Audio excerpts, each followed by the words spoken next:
That's right, true believers. Two Spider-Men in hot new costumes went toe-to-toe in Spider-Man Beyond issue number 7. Or Amazing Spider-Man issue number 81. Whichever works for you, I guess. So, a bit of context here before we get into it. With Peter Parker in the hospital and out of commission, Ben Reilly has officially taken the mantle of Spider-Man. Backed by the Beyond Corporation, Ben has access to all kinds of things your old friendly neighborhood Spider-Man could only dream of. A lovely apartment in Upper Manhattan that he gets to share with his girlfriend Janine, an upgraded Spidey suit, and a tech specialist named Marcus. Lately, Ben's been on a roll. He's managed to take down the UFOs, Morbius, and Kraven the Hunter. He may have taken some licks in the process, even getting morbed by Jared Leto, but he's getting his job done in his own way. However, not everyone at Beyond is happy with Ben's methods, namely the head of superhero development, Maxine Danger. And with a name like that, how could she not be a villain, right? But luckily for Ben, Maxine has her sights set on a different Spider-Man at the moment. We open on Ben, Reilly, and Marcus chatting about a new supervillain tearing its way through Brooklyn, a creature calling itself Rhizome. While Ben sips on a smoothie, Marcus explains that not only has it destroyed 3 buildings already, is completely bulletproof, and hits like the Thing, but Beyond has no clue where it even came from. And Ben jokes, "And Beyond wants me to stand in front of those fists? Guess it can't be worse than these smoothies you guys are feeding me." They have a small argument over the usefulness of Beyond's bio-modified wheatgrass smoothies, namely over their taste being similar to something that rhymes with grass, but Marcus cuts Ben short, saying this is an opportunity to show that this new Spidey cares about all of New York, which Ben isn't super jazzed about. It is a little weird to refer to people losing their homes as an opportunity. Marcus says that there's one more thing, pulling up a feat on Brooklyn's unlicensed Spider-Man, who we all know is the one and only Miles Morales. Apparently, there's a 79% chance that Ben's gonna run into him on this mission. And Beyond wants their Spidey to enforce their trademark, so to speak, which Ben, rightfully, calls pretty ominous. The tech calms him down though, saying they just want Ben to suggest some new names, so no one gets confused over there being multiple Spider-Men now. Sound familiar? The R&D guys cooked up names like Stryker and Stinger, which suck, but hey, it's better than Kid Arachnid. Ben isn't too happy about this. He's Spider-Man. He's a hero. He's not some corporate lapdog, and that isn't going to change anytime soon. He tosses his half-finished smoothie in the bin, and, getting the go-ahead from Marcus, sets off to leave. Before he does, though, he heads up to his apartment to check on Janine. She has her ways, so she already knows what he's about to be up against. And she's worried about him, asking if he's really ready for this after the whole Kraven situation. And if you're wondering, it was weird. They share a tender moment. Ben telling her that before he would have been annoyed at someone asking him something like that. He'd pull on some macho crap or whatever. But now, he's just glad he has someone in his life who will ask if he's okay, even when everyone else thinks he's fine. He lets Janine know that he's got this. It'll be okay. And that Beyond has cooked up a new toy to get him there fast. It sounds crazy, but hey, I've always wanted to fly. Ben dons his souped-up jetpack thingy and gets blasted all the way past the East River Bridge and into Brooklyn, joking that he'll never take the bridge again. Marcus is less than willing to play along though, and lets him know that this thing burns more fuel than a luxury jet, so best not use it that often. Spider-Man heads towards the smoke, jumping into the fray and shouting that Spider-Man is here, so where's the bad guy? But he's kinda late. Rhizome's moved on, and the only thing left here are people sifting through the rubble of their destroyed homes. A grandma says she's looking for her jewelry. A kid says he's looking for his homework. And he asks if Spidey's here to help. But Ben, knowing he's on a short rope after the last incident with Beyond, and knowing he's being monitored, gets a little flustered. He stumbles over his words, saying that it's not his assignment.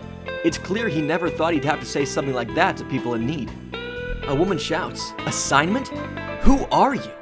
To which another voice replies, that's exactly what he'd like to know. Enter Miles Morales, Spider-Man. He says he knows the OG Spider-Man voice, and while Ben is close, he's not it. And he sure as hell isn't Miles, so who is he? Miles gets a little confrontational, grabbing Ben by his costume and demanding to know, saying he's got very little patience right now for Spider-Man imposters. Which, I don't blame him. He's been going through his own clone saga recently.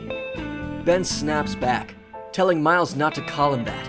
And Miles jumps at him, saying that whoever he is, he's dangerous. They take some swipes at each other, both dodging out of the way before anything can connect. All while the little girl asks, "Mommy, why are the Spider-Men fighting?" The Spideys take their fight away from the crowd, Miles throwing a venom blast at Ben and managing to connect a hit with Ben's chin. Miles manages to knock Ben towards the ground, while the sensational Spider-Man begs the Ultimate Spider-Man to listen. Pete wouldn't want... Ah, crap. Big mouth. But this is enough to slow the fight to a standstill for now. Miles is finally convinced Ben is an ally if he knows Peter's name, surprised that this new Spidey really is a friend. Ben corrects him, saying friend might not be the right word, more like an estranged brother. But he explains that he's doing this with Peter's blessing, so it's all good. Miles is shocked to learn Pete's out of commission, and Ben tells him it's pretty bad. But that's a story for another time. Before he can get anything out but the name Beyond, Miles lays back into him, demanding to know why Ben is working for the fools trying to sue him for being Spider-Man. Before our blonde Spidey can even begin to explain, though, a scream cuts through their conversation. Both Spider-Men immediately snap into action, muscle memory pushing them forward and into a ready position to rescue several people as a wall comes down on top of them. Both heroes hold the wall above their heads while everyone gets to safety. Ben telling the younger Spidey, "Not bad," to which he gets a "you too." Ben finally just asks if Miles would like to team up with him. "You down to stop arguing long enough to track down this killer rutabaga?" Miles agrees, and finally clues into the fact that he's actually met this Spidey before. They were just wearing very different costumes when they were together in Spider-Verse. Just minutes later, they've tracked down Rhizome thanks to Ben's new Atlas tech. They throw themselves at the villain, trying to attack from multiple angles, but it isn't enough. They're tossed around too fast to even have a hope at stopping this thing. Not even Ben's direct punches can make a dent into it, nor can Miles' venom blasts. Finally, Ben says that playing it solo isn't gonna cut it. They need to team up. Reilly begins to web Rhizome's arms together, holding him down just long enough for Miles to get a good hit in. But suddenly, Miles notices something. It feels like there's machinery under this thing's skin. He venom blasts into it, managing to short them out. Rhizome crumbles to the ground, being revealed to be just some dude, as Ben rightly puts it. But Miles says he's seen this before, from a villain called the Assessor. Ben calls it quits here, knowing Beyond wouldn't be too happy with him going off the grid to chase yet another supervillain down. But he'll go ahead and report it in, while Miles says he's gonna try to see this thing through and track down where Rhizome came from. Miles asks if they're good, if Ben is gonna serve him some papers or something for not backing down on the Spidey title. And Ben says no, they're good. See you around, Spider-Man. All is well and good it seems, until Ben arrives back at home base to find Marcus missing, and Maxine danger in his place. She chastises him on not completing his mission goal to enforce Beyond's trademark, to which Ben blows up on her. I mean, what does she expect him to do, beat up a teenager? They have a brief stare-off, before Maxine realizes she can just guilt Ben out of this conversation. She lists off everything Beyond has done for both Ben and Janine. The suit, the apartment, the therapy, even getting Janine out of jail. She asks if Ben is ready to lose all of that, and asks if he's ready to do what's necessary to be a hero. Beyond's hero. And that's it. The comic ends in uncertainty.